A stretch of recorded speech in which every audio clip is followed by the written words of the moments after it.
Understand, of course, this is still very new, so the facts are still unfolding.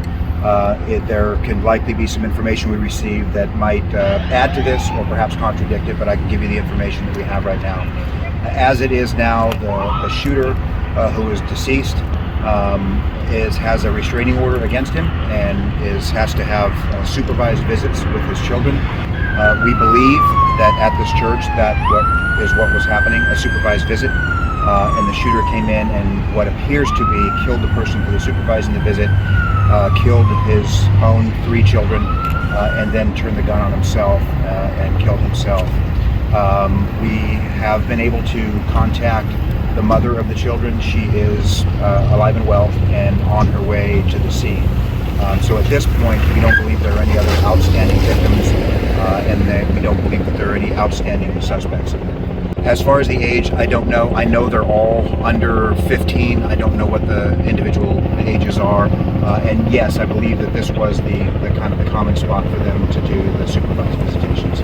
Well, there's a number of things that we're going to be looking at. Obviously, the investigation will be ongoing, even though there's no outstanding suspect, as in he has a weapon. If he was the person in a domestic violence restraining order, he shouldn't have had a weapon.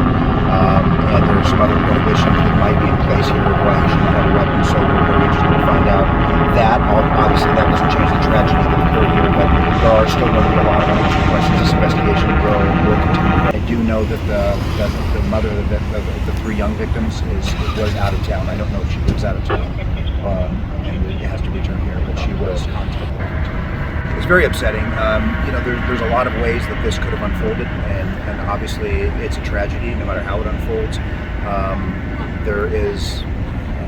There's just no explanation of how these violence and domestic relationships go bad, especially when the victim appears to do everything right and reach out for help. And so I would just encourage any person that's in a volatile relationship, you can't fully comprehend what someone is capable of, but if you feel like you're in danger, then get out, get some help, and talk to someone you trust, because not that every instance turns out like this, but enough of them do for us to see this tragedy replay over and over again.